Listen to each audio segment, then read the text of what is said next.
ये field marshal के you can say position, तो अय्यूब खान जिनके नाम के साथ फील्ड मार्शल लगाते हैं, तो आज तक ये रिकॉर्ड इनके पास ही सर। मौजूद है। और no one else has in this record so far, कि जो फौज की सबसे ऊंची पोजीशन होती है, जो सबसे हाईएस्ट पोजीशन होती है, अय्यूब खान ने उसको जो था वो अटेन किया था, उसको अचीव किया था। अच्छा, यस सर। अब प्रॉब्लम ये हुई थी कि अय्यूब खान ने लगाया था मार्शल लॉ, और मार्शल लॉ को कभी ना कभी तो आपने लिफ्ट करना होता है, कभी ना कभी आपने खत्म करना होता है, ठीक है।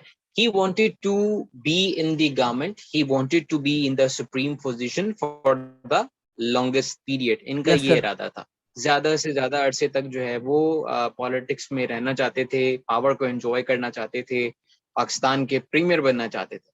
तो इन्होंने एक नया आइडिया इंट्रोड्यूस करवाया, and that was of basic democracies. ठीक है, अब इस बेसिक डेमोक्रेसीज के अंदर इंट्रोड्यूस क्या किया यस इन्होंने, सर।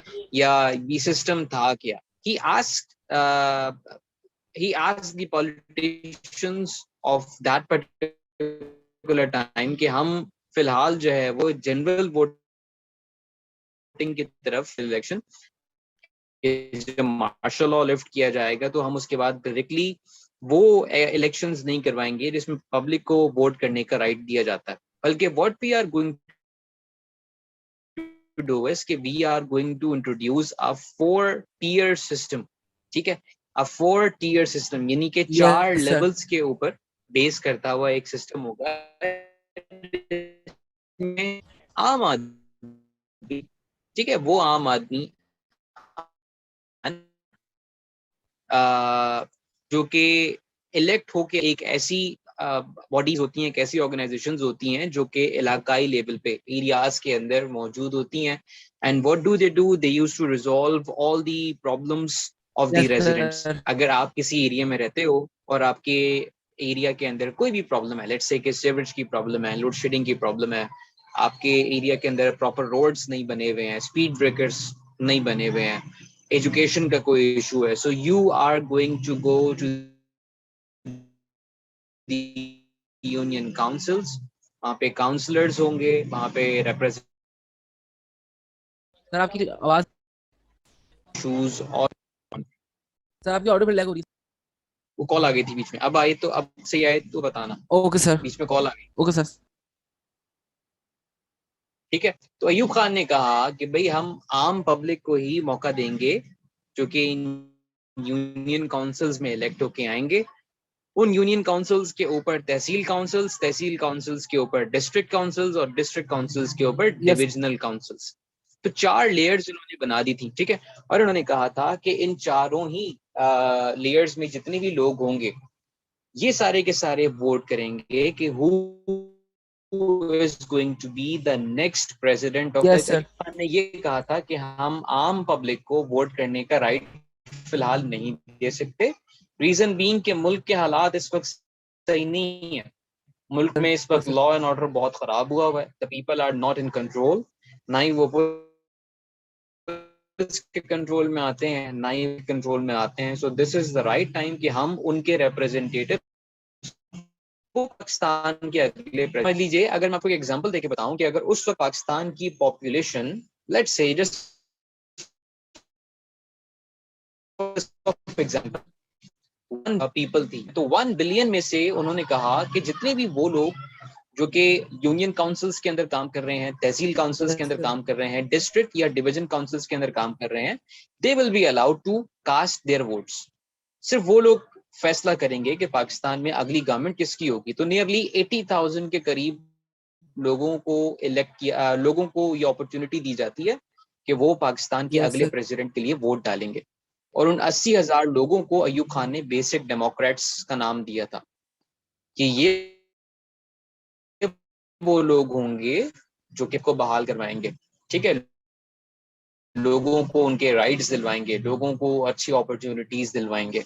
तो 80,000 लोगों ने यस सर। वोटिंग में हिस्सा लिया था, और ऑब्वियसली बात है कि most of them were the part of government.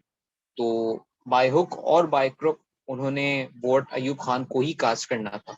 तो एक बहुत बड़ी मेजोरिटी के साथ एक अच्छी खासी क्वांटिटी के अंदर अयूब खान को वोट्स मिलते हैं, और असेंबली के अंदर वोट ऑफ कॉन्फिडेंस लेते हैं ऑन 17 फरवरी 1960, 1960 के अंदर असेंबली के अंदर वोट ऑफ कॉन्फिडेंस उठाते हैं और उसके बाद he became the president of Pakistan. तो 1960 के अंदर मार्शल लॉ हटा दिया जाता है और पाकिस्तान के प्रेसिडेंट बन जाते हैं general Ayub, field marshal Ayub Khan साहब। बात समझ आई? तो ये martial law yes sir. Administrator थे। लेकिन अब प्रेसिडेंट ऑफ पाकिस्तान बनने के बाद चूंकि एक दफा ये कॉन्स्टिट्यूशन ब्रेक कर चुके हैं, अब इनका टास्क ये था कि हम नया कॉन्स्टिट्यूशन लेके आएंगे। तो एक कमीशन बना दी जाती है। कमीशन यस के सर। बारे में बताओ कि मुजम्मिल क्या होती है कमीशन, किसको कहते हैं मिशन कमीशन? एक मतलब ग्रुप ऑफ पीपल मतलब जो सही के है, तरफ। It's a yes sir. Group of people जिनको कोई हम टास्क असाइन करते हैं यस कि sir. You have to perform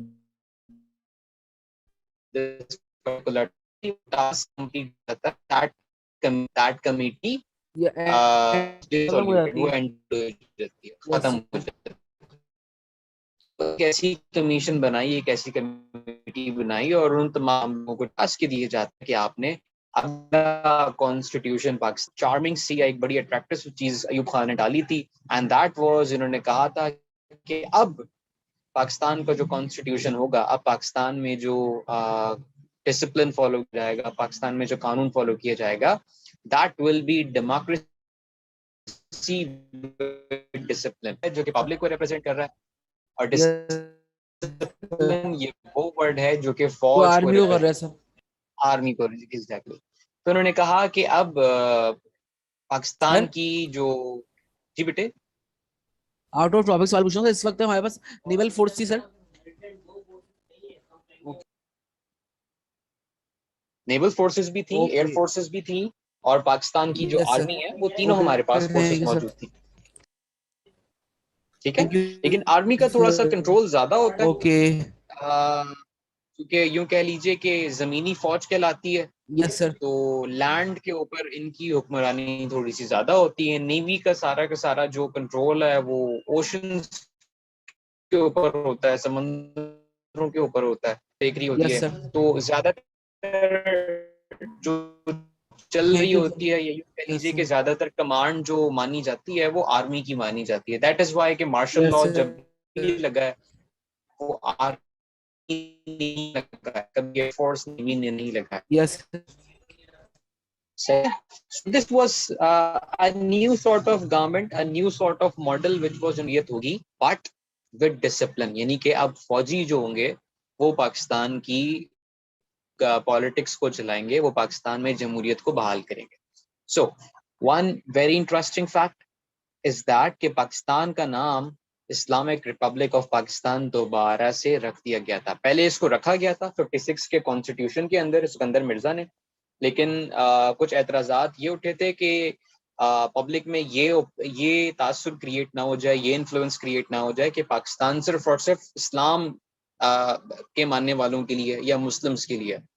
तो 1958 के अंदर इसका नाम चेंज कर दिया गया था, इस्लामिक रिपब्लिक हटा दिया गया था। लेकिन 1962 में जब अयूब खान ने दोबारा कॉन्स्टिट्यूशन बनवाया तो सॉरी, तो इसका नाम दोबारा से इस्लामिक रिपब्लिक ऑफ पाकिस्तान